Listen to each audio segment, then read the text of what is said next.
À la une de l'actualité, l'ouverture ce vendredi du Salon de l'agriculture et des ressources animales d'Abidjan Sahara 2015. Grand rendez-vous du monde agricole ouvert par le président Ouattara, le chef de l'État qui a réaffirmé l'engagement du gouvernement à faire plus pour l'amélioration des conditions de vie des paysans. Et à la faveur de Sahara, on s'intéresse au grand secteur de l'agriculture ivoirienne. La Côte d'Ivoire, locomotive économique sous-régionale, c'est connu. La Côte d'Ivoire, puissance agricole sous-régionale, une autre référence. Mais quelles sont les spéculations phares de ce secteur? Un décryptage à suivre dans ce journal. En religion, aujourd'hui vendredi saint pour les chrétiens, les fidèles commémorent la passion et la mort du Christ. Cela à travers le chemin de croix marqué par 14 stations durant lesquelles les chrétiens ont médité et prié lors de processions observées dans les rues d'Abidjan. Et puis, le bilan encourageant des assises de la jeunesse, une semaine après la tenue de l'événement, l'édition 2015 aura mobilisé 32 000 jeunes pour 3 700 opportunités d'emploi, de stages et de formation offertes. Des chiffres donnés ce jeudi par le président du comité d'organisation de ces assises, Touré Mamadou. Voilà pour le sommaire. Bonsoir à tous et bienvenue dans la grande édition. Ça y est, c'est la reprise du Sahara après 16 années d'interruption. Le Salon de l'agriculture et des ressources animales d'Abidjan Sahara 2015 a ouvert ses portes ce vendredi. Cérémonie officielle présidée par le chef de l'État Alassane Ouattara. Invité d'honneur de ce Sahara 2015, le chef du gouvernement du Maroc. L'enjeu de ce salon est d'en faire une référence agricole, animale et forestière de l'Afrique subsaharienne en réunissant tous les acteurs locaux et internationaux du secteur. Le président Ouattara a réaffirmé l'engagement du gouvernement à faire plus pour l'amélioration des conditions de vie des paysans. Le témoignage d'Awa Touré. Le Salon de l'agriculture et des ressources animales d'Abidjan reprend ses droits après 16 années d'interruption. Le Sahara 2015 qui se veut un rendez-vous de l'agribusiness réunit pour sa reprise tous les acteurs locaux et ceux des 18 pays invités autour du thème « Promotion de l'investissement agricole durable ». Objectif visé, présenter les opportunités d'investissement, capter des investissements, échanger et partager les expériences sur les grands défis de développement du secteur de l'agriculture. Il s'agit aussi de promouvoir les savoir-faire locaux et internationaux et stimuler les partenariats. Le président de la République Alassane Ouattara, qui a placé l'agriculture au rang de ses priorités avec le PENIA, a ouvert personnellement cette troisième édition du Sahara.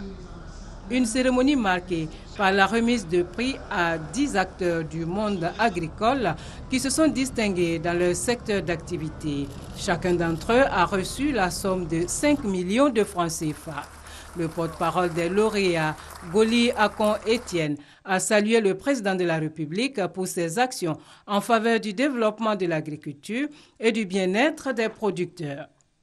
Les récipiendaires veulent ici exprimer leur sentiment de joie et de fierté et s'engagent à poursuivre leurs œuvres respectives pour contribuer à assurer davantage la sécurité alimentaire de la population ivoirienne. Pour le maire de Port-Boué, Hortense Akangui, le Sahara 2015 s'inscrit dans l'éventail des grands chantiers du chef de l'État.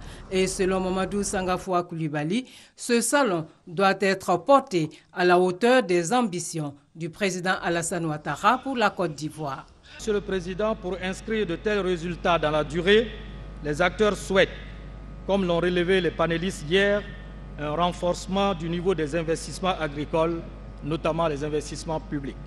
C'est dans ce cadre qu'ils fondent tous leurs espoirs en vous pour asseoir définitivement le Sahara. Invité d'honneur de cette troisième édition du Sahara, le royaume chérifien, représenté par son Premier ministre, Abdel-Ilah Ben Kiran. Ce choix traduit à la fois l'amitié profonde entre nos deux pays, l'excellence de leurs relations à tous les niveaux et leur forte volonté politique de renforcer encore plus leur partenariat et notamment dans un secteur aussi stratégique qu'est l'agriculture. Le président de la République Alassane Ouattara a pour sa part indiqué que sa présence au Sahara témoigne de l'intérêt tout particulier qu'il accorde au secteur agricole. Pour lui, c'est un hommage à tous ceux qui ont fait de l'agriculture leur métier. En quelques années seulement, l'agriculture ivoirienne est redevenue forte grâce aux choix stratégiques que nous avons faits.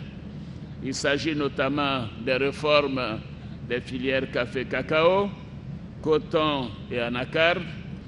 Aujourd'hui, ces filières ont une meilleure gouvernance et les revenus des producteurs ont été améliorés, tenez-vous bien, de 40% sur cette période.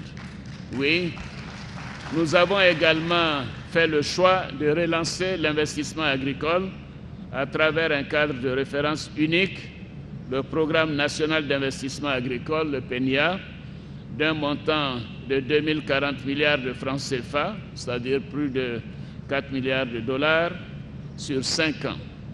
Nous sommes déjà à plus de 50% de mobilisation des investissements en seulement 2 années d'exécution de ce programme. Cela montre le regain d'intérêt des partenaires techniques et financiers ainsi que du secteur privé national et international pour le secteur agricole de notre pays. Nous avons créé pendant cette période précisément 656 456 emplois dans ce secteur, le domaine agricole à l'UTIC. La Côte d'Ivoire a l'ambition de devenir un pays émergent à l'horizon 2020.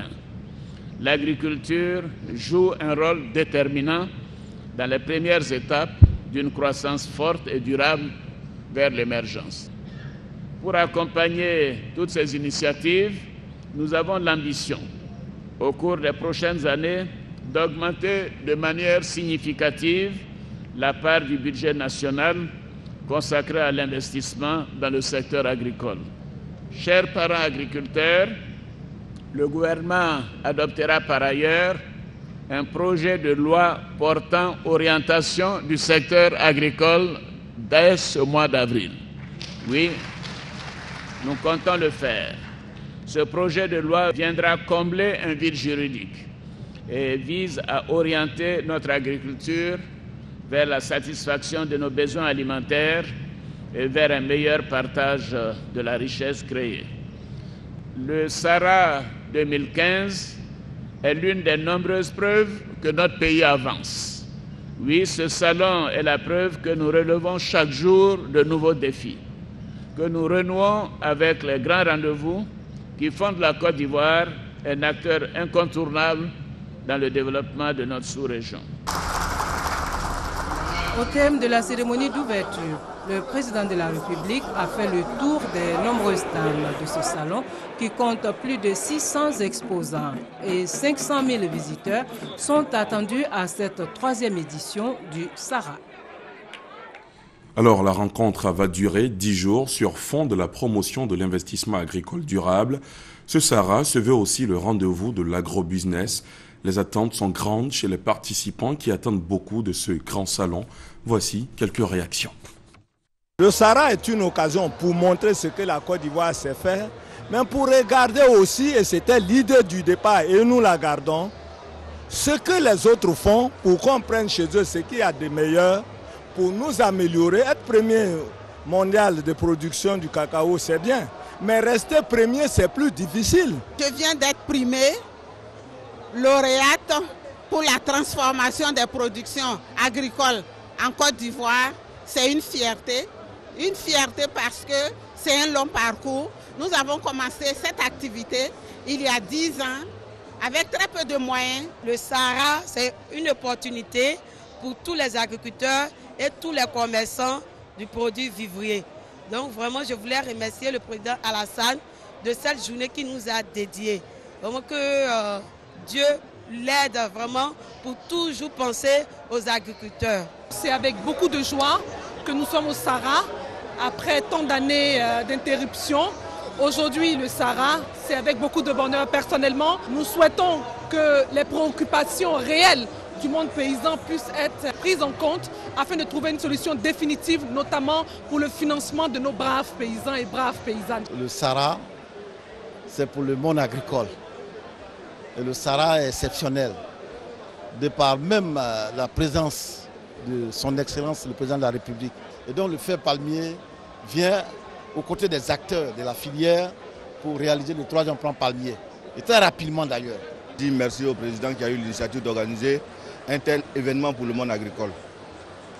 C'est-à-dire, vous avez vu la mobilisation des acteurs du monde agricole. Ça veut dire qu'un tel événement manquait au monde agricole. Une telle reconnaissance de leur travail manquait.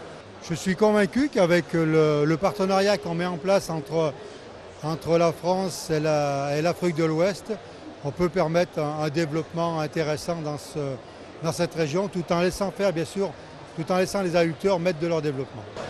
Je pense que le Sahara est venu au bon moment où le monde paysan, qui voit déjà les réalisations du président, doit encore bénéficier davantage de son regroupement, de sa participation et de son implication au développement nouveau que le président impulse à la Côte d'Ivoire. Donc au niveau de la Chambre d'agriculture, nous pensons que c'est une très bonne chose.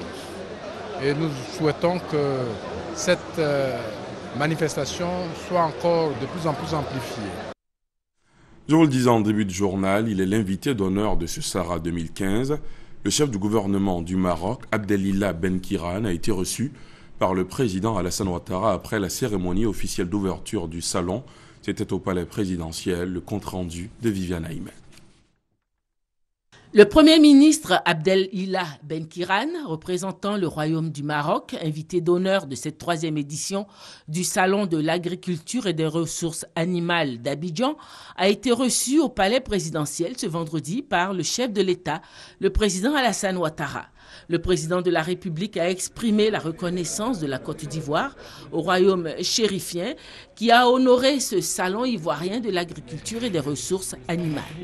Sous l'impulsion du président de la République Alassane Ouattara et du roi Mohamed VI, les relations entre le Maroc et la Côte d'Ivoire se renforcent. Le Premier ministre marocain a dit la foi que place son pays en sa coopération avec la Côte d'Ivoire. C'est un très grand honneur pour moi, pour mon pays. Nous sommes très contents parce que ce que nous remarquons, c'est que le pays avance à pas de géant. Je crois que s'il continuera sous votre présidence, grâce à vos directives, dans le même sens, et nous sommes très confiants dans cette coopération qui est en train de se renforcer, bien qu'elle soit très forte et très historique depuis toujours. Et nous pensons que quand on fait quelque chose pour la Côte d'Ivoire ou quand la Côte d'Ivoire fait quelque chose pour nous, c'est comme dans une famille. Madame le Premier ministre, merci encore d'être venu honorer le Salon de l'agriculture, le 3e salon que nous tenons après ceux de 1997 et 1999. Le Premier ministre Duncan, moi-même, le gouvernement et tous nos concitoyens sont très reconnaissants que vous ayez accepté cette invitation. Si vous pouvez remercier à nouveau Sa Majesté de vous avoir délégué pour présider ce salon. C'était un événement important pour les Ivoiriens, pour les planteurs, les paysans, les éleveurs. Le Premier ministre marocain a pris congé sur la promesse d'une prochaine visite du roi Mohamed VI en Côte d'Ivoire. Toujours au palais présidentiel, ces autres audiences accordées par le président de la République, cette fois à des ministres de pays frères participant au Sahara. Alassane Ouattara a échangé avec les ministres de l'Agriculture du Mali, du Niger et du Congo. Brazzaville, on retrouve Viviane Haïmen. Les ministres de l'Agriculture du Niger, du Mali et du Congo-Brazzaville ont été reçus par le président de la République. Ils ont tenu à féliciter le chef de l'État ivoirien pour la qualité de ce salon de l'agriculture et des ressources animales d'Abidjan. Nous éprouvons d'abord un grand honneur et un grand plaisir. Un honneur parce qu'il s'agit d'un grand président qui conduit une œuvre titanesque, qui bâtit la Côte d'Ivoire avec tous les succès que nous connaissons. Le président de la République, bien sûr, nous a encouragés dans cette coopération sud-sud que nous développons. Il nous a également demandé de transmettre à nos chefs d'État tous les remerciements pour avoir accepté de venir. Et nous également, nous l'avons félicité pour le travail qu'il fait, mais aussi pour la qualité de ce salon. Ce sont 18 pays africains qui participent à ce Sahara 2015. Et à la faveur justement de ce Sahara, on s'intéresse au grand secteur de l'agriculture ivoirienne. La Côte d'Ivoire, locomotive économique sous-régionale, c'est connu. La Côte d'Ivoire, puissance agricole sous-régionale, une autre référence. Mais quelles sont les spéculations phares de ce secteur? Un décryptage de Noël Niagno. La Côte d'Ivoire et l'agriculture, au commencement, était le binôme café-cacao. Avec le temps, le cacao est devenu la spéculation phare de l'économie ivoirienne. 1 700 000 tonnes, premier producteur mondial depuis plus de 3 décennies, les perspectives 2 millions de tonnes en 2020. Pour le café, la descente aux enfers s'est opérée à partir des années 80. De la 3e place, la Côte d'Ivoire est désormais 13e mondiale avec environ 300 000 tonnes. 2 autres spéculations valorisent l'agriculture ivoirienne, le coton et l'anacade. La seconde, l'anacade, 400 000 tonnes en 2014, premier producteur mondial en Afrique, 2e au monde, 2e produit d'exportation de la Côte d'Ivoire. Le coton, une culture annuelle, elle est aux zones de savane ce que le cacao est à la zone forestière. 300 000 tonnes pour la campagne 2013-2014. 3e rang en Afrique derrière le Mali et le Burkina Faso. Le latex et le palmier à huile bouclent ces spéculations de haute portée économique pour la Côte d'Ivoire. Cependant, ces spéculations ne doivent pas occulter l'existence remarquable des cultures vivrières. Le manioc, le riz, la banane plantain, la banane dessert, l'igname, etc. Une gamme de produits qui fait dire que l'Ivoirien ne peut mourir de faim. Pour cet ensemble de produits de rente et de vivriers, 2 actifs sur 3 sont mis à contribution pour un poids de plus de 25% dans le produit national brut et constituent 70% des recettes d'exportation. Voilà où la phrase « Le succès de la Côte d'Ivoire repose sur l'agriculture » prend tout son sens. Néanmoins, il est à déplorer le faible niveau de transformation de ces matières premières en produits finis, ce qui aurait amplifié davantage le succès de l'économie ivoirienne grâce à l'agriculture. Et au terme de la première journée du Salon de l'agriculture et des ressources animales d'Abidjan, le ministre ivoirien du Commerce, de l'Artisanat et de la promotion des PME a fait une annonce importante. Jean-Louis Billon avance que la Côte d'Ivoire est invitée d'honneur à l'exposition universelle Milan 2015, un rendez-vous important dans l'agenda des opérateurs du secteur agricole et de l'agri-business. L'éclairage est signé Adama Kone. D'un salon à un autre, la Côte d'Ivoire ne rate plus les grands rendez-vous du secteur agricole dans le monde. Cette année, l'exposition universelle se trouve à Milan, du mois de mai au mois d'octobre 2015. La Côte d'Ivoire fait partie des invités d'honneur et nous allons présenter un pavillon orienté sur la cacao-culture. À Paris en février, à Abidjan actuellement en avril, tout comme à Milan le mois prochain, la Côte d'Ivoire, tout en donnant de la visibilité à ses atouts, est en phase avec les grands sujets d'actualité. Il s'agit du thème nourrir la planète, énergie pour la vie. Donc vous savez que l'alimentation est l'essentiel pour la vie, lié à l'agriculture. Je pense que vu que nous remettons l'agriculture au centre de l'économie ivoirienne, c'est un signal fort que nous lançons en même temps. Le Salon de Milan 2015, c'est 144 pays participants, 25 millions de visiteurs attendus qui parcourront les 110 hectares du parc d'exposition aux portes de Milan. Voilà ce qu'on pouvait dire sur l'actualité agricole, fortement marquée par le Sahara. Le salon se poursuit jusqu'au 12 avril prochain. Dans l'actualité, on parle aussi religion. Aujourd'hui marque le Vendredi Saint pour les chrétiens, date à laquelle les fidèles commémorent la passion et la mort du Christ. Cela à travers le chemin de croix qui tient en 14 stations, durant lesquelles les chrétiens ont médité et prié lors de processions observées dans les rues. Grâce Kando, Francis Boifou. Akoué-Santé, village situé dans la commune de Bingerville. Il est un peu plus de 14 heures. Les fidèles de la paroisse Saint-Marcel se dirigent au lieu du rassemblement du chemin de croix de ce Vendredi Saint. C'est le cas de Dame Yvonne Moquet en compagnie de ses petits-fils. Aujourd'hui était un grand jour parce que le Seigneur est mort à cause de nos péchés. Il est mort sur la croix pour que nous soyons libérés. Le Vendredi Saint, les chrétiens célèbrent le geste par lequel Dieu, en son Fils Jésus-Christ, a montré son amour et sauvé l'humanité. Je demande à tous les fidèles catholiques du monde entier, de la Côte d'Ivoire, de vivre pleinement ce temps très très fort que l'Église nous offre. C'est un temps de méditation. Un événement commémoré également dans toutes les paroisses.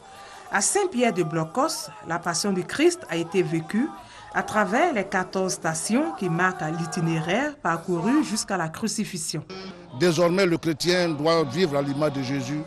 Il nous a laissé un commandement très important. Aimez-vous les uns les autres, comme je vous ai aimé. Nous devons donc faire l'effort d'aimer notre prochain. Après la commémoration de la souffrance et de la mort de Jésus ce vendredi saint, le Christ sortira vainqueur du tombeau 3 jours après et ce sera l'Alléluia, la résurrection. Les chrétiens Aristide de Côte d'Ivoire ont aussi commémoré la passion du Christ. Précisément, nous observons le chemin de croix à l'église. Nous faisons toutes les prières. Vous avez vu tous le Christ. Il était à la croix. Il a demandé, Père, pardonne-leur pour tout ce qu'ils ont fait. Il a pardonné ses ennemis. Donc nous devons demander à tous les Ivoiriens de se pardonner. Christ, amour et sauveur de l'humanité, est le signe parfait du pardon. La fête de Pâques en Côte d'Ivoire est particulière. En ces périodes, de nombreux déplacements sont organisés à destination de l'intérieur du pays et singulièrement dans les régions du centre. L'une de nos équipes s'est intéressée à l'ambiance ce vendredi dans des gares routières d'Adjamé et Yopougon. Elle y a constaté une atmosphère surchauffée, un sujet de Zeynab Diarasouba et d'Ami Sissoko. Fatigue, découragement, impatience ou inquiétude se lisent sur les visages. À 2 jours de la fête pascale, les principales gares routières sont encore bondées de monde. Assis ou arrêtés auprès de leurs bagages, les voyageurs attendent impatiemment leur car. Je suis là depuis 4 heures. Je vais à 10h30. Il est là, mais il n'y a pas car. On attend. Malgré les 5 car, 1 heure, on va partir. Parce qu'on va aller fêter. Pas parce que je vais aller maintenant. Je dois faire la levée de deuil de ma maman.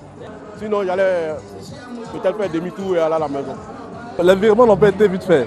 Donc, on attend juste que ça soit fait avant de partir, c'est tout. Sur la rareté des cars, l'accusation est portée sur les embouteillages. Aux alentours des gares routières, nous avons des bouchons qu'on n'arrive pas à expliquer. Et donc, lorsque les cars arrivent par exemple de l'intérieur ou du garage ou de la programmation, ils ont des problèmes pour pouvoir avoir accès à la gare. Nous sommes à plus de 150 départs par jour. Je pense qu'on va tout faire pour que les personnes puissent partir.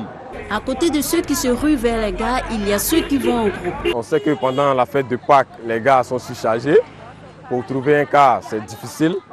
Et avec un convoi, on a la possibilité d'aller à l'heure qu'on veut au village et arriver tranquillement sans beaucoup de soucis.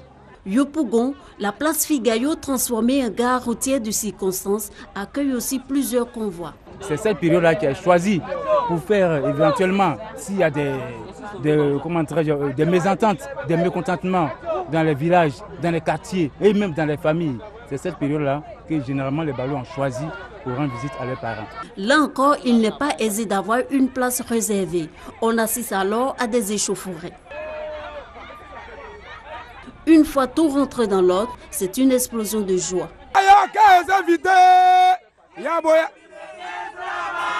Même si les cars se font rares, les passagers restent confiants.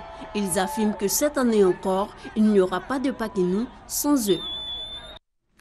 Le ministre d'État, ministre de l'Emploi, des Affaires sociales et de la formation professionnelle communique en application du décret numéro 2011-371 du 4 novembre 2011, modifiant et complétant le décret numéro 96-205 du 7 mars 1996, déterminant la liste et le régime des jours fériés. Le lundi 6 avril 2015, lundi de Pâques, est déclaré jour férié et chômé sur l'ensemble du territoire national. Une semaine après la fin des assises de la jeunesse, le président du comité d'organisation, Touré Mamadou, présente le fruit des 4 jours d'échange entre entreprises, structures de recrutement et de financement avec les demandeurs d'emploi. Bilan qui fait état de 32 000 jeunes mobilisés, 3 700 opportunités d'emploi, de stage et de formation offertes. Les informations données à la presse par le conseiller du président de la République chargé de la jeunesse. Ben Touré, Gabriel Zani.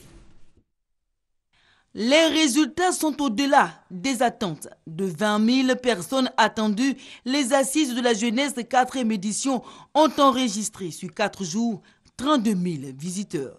Le plus inattendu, c'est le nombre d'opportunités d'emploi, de stages et de formation offerts. Nous tablions sur 1 millier d'emploi ou de stage pour les jeunes.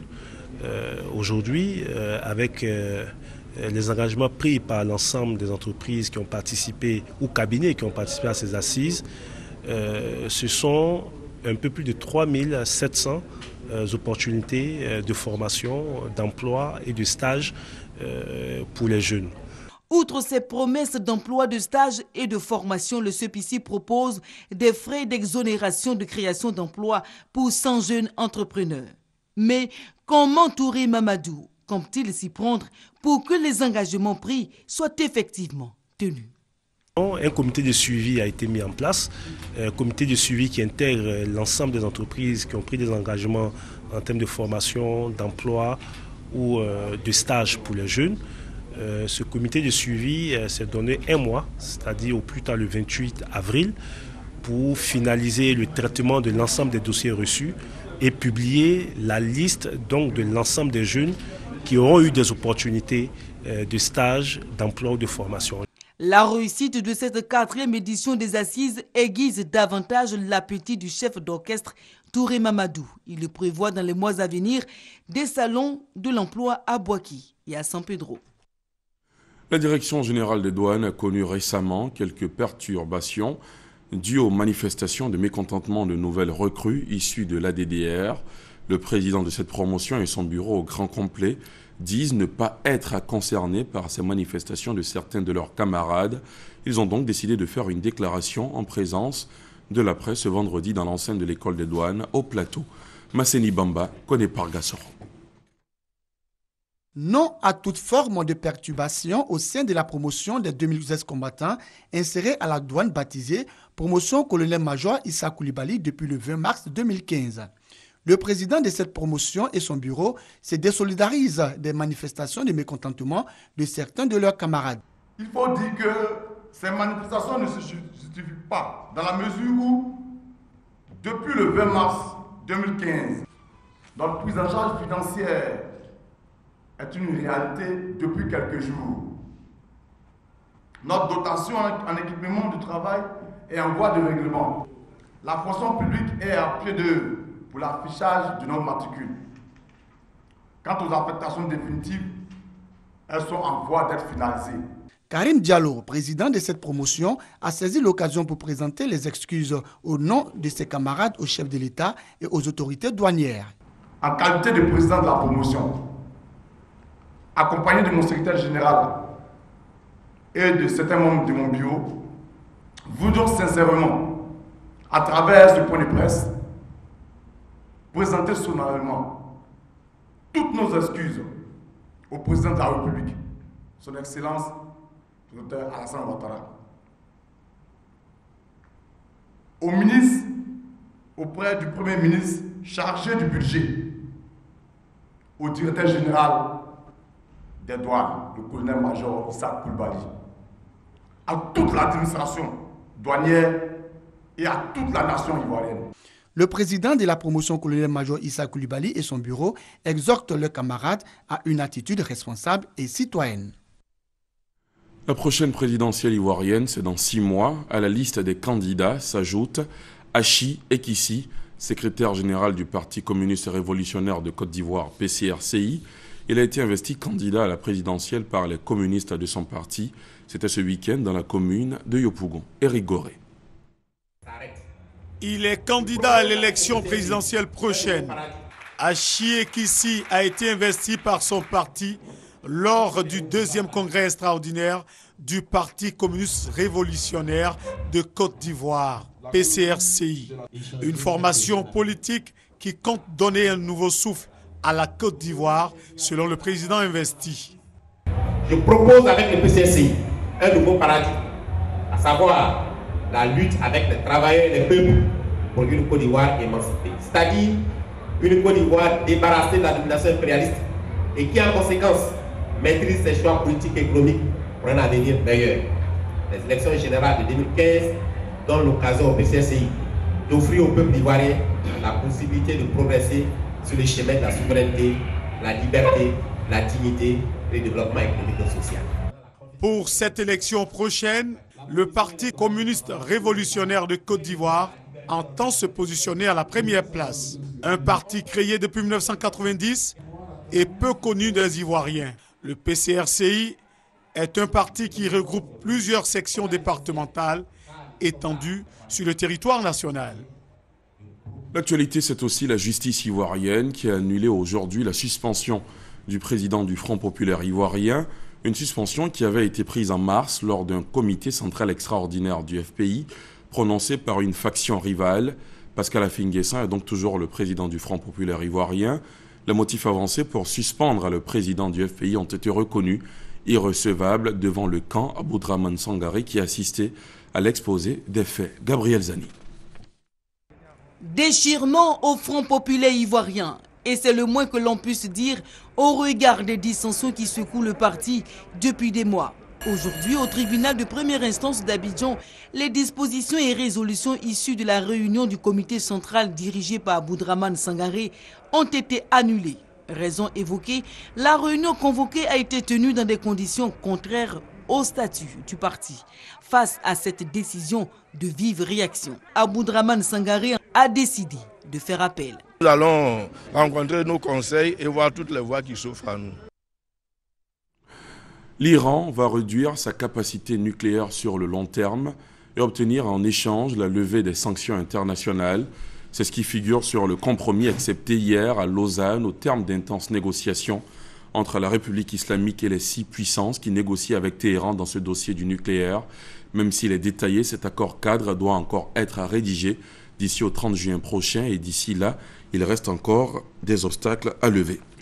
Le Kenya croyait avoir vécu le pire attentat lors de l'attaque terroriste du centre commercial de Westgate à Nairobi, qui avait fait 67 morts en septembre 2013. Et pourtant, hier dès l'aube, les Shebabs ont tué près de 147 personnes, 147 étudiants précisément, sur le campus de l'université de Garissa dans l'est du pays, près de la frontière somalienne. Et à la suite de ce drame, le chef de l'État ivoirien présente ses condoléances au peuple kényan. Monsieur le Président, voilà ce télégramme adressé par le président Ouattara à son Excellence Monsieur Uhuru Kenyatta, président de la République du Kenya. Monsieur le Président, c'est avec une profonde consternation que j'ai appris la triste nouvelle de la tragique prise d'otage survenue à l'université de Garissa ce jeudi, qui a fait plusieurs victimes, dont de nombreux étudiants. Je condamne avec fermeté ces actes terroristes qui portent gravement atteinte à la dignité humaine et à l'émancipation de la jeunesse à venir de notre continent. En vous renouvelant la solidarité de la nation ivoirienne, je vous prie d'agréer, Monsieur le Président, l'expression de ma très haute et fraternelle considération. C'est sur ces mots qu'on met fin à ce journal. Merci de l'avoir suivi. Excellente soirée sur la chaîne qui rassemble. Bonsoir.